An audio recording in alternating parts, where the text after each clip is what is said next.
Coming up on Mobile Learning in the Classroom, Apple Watch Apps for Teachers, Part 2.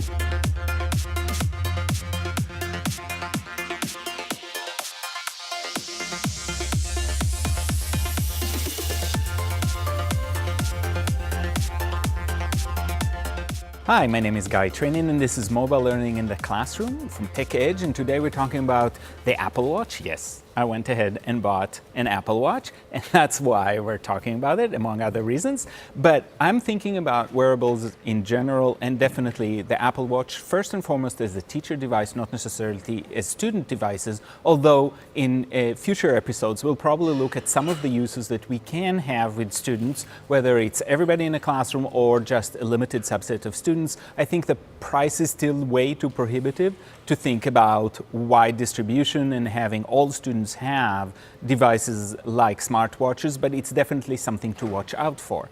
And when I think about the watch, I have a few simple yet really useful apps that you can use in your classroom to help move things along. And the first one that you can use is one of the things that actually comes with the watch, and that is the timer app. And we time a lot of things in the classroom, so this is a really useful way to think about what we do.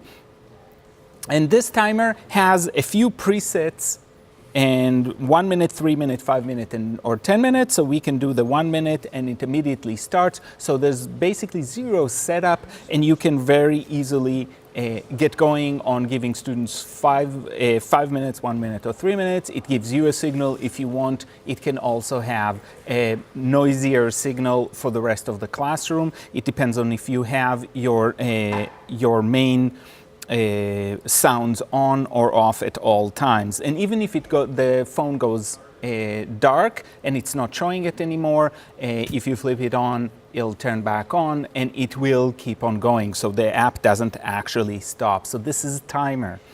The second one that I think is worth looking at is voice recording, and I use Voice Recording Professional. I just like the way that it works. It's a free app. It's called Voice Recording Professional 7, and you have very simple buttons, very large, which I like on a watch, because I have the larger face, but there's a somewhat smaller face. And if you have the smaller face, it's definitely going to be harder to press on it. So you definitely want something that is easy to manipulate. And this is very easy. And you can see, you can play, record, remote, which means you're activating your phone, and play with settings. But if you want to record, this is all you need to do. And I've started recording, and then you stop, and you can save it.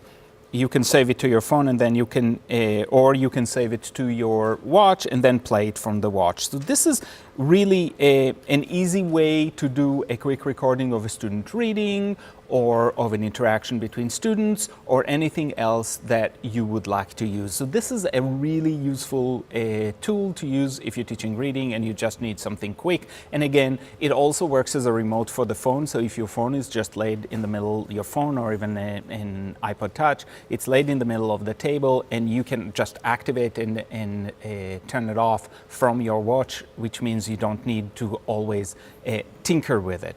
The next one that I want to talk about is an app called Timetable.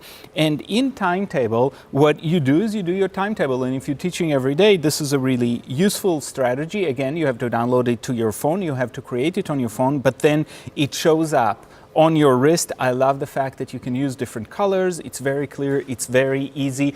And what you can do is you can actually set alarms on it. So it tells you that you're 5 minutes before the end of class or 15 minutes before the end. It depends on what you like. I like shorter time increments.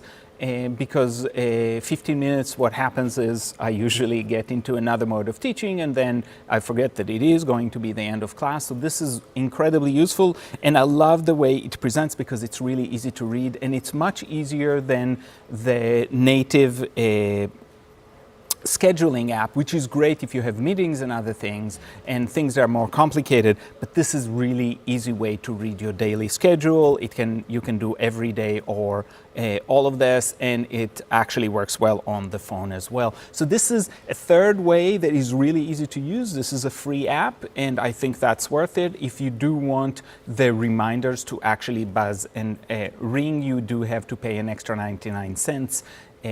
So the notifications will show up. The last piece I wanted to show is really, really simple, and this is the PowerPoint app. And what the PowerPoint app allows you to do is to control a PowerPoint from your watch, so you don't need to walk with a remote, you don't need to walk with a different device. All you do is you choose the PowerPoint on your phone or your iPad, and then you use the tapping on the watch to be able to move it along. Again, it frees you. You don't need anything in your hands, and you still control the presentation. So today on Mobile Learning in the Classroom, we talked about a few ways teachers can use the Apple Watch, and I'll see you next time.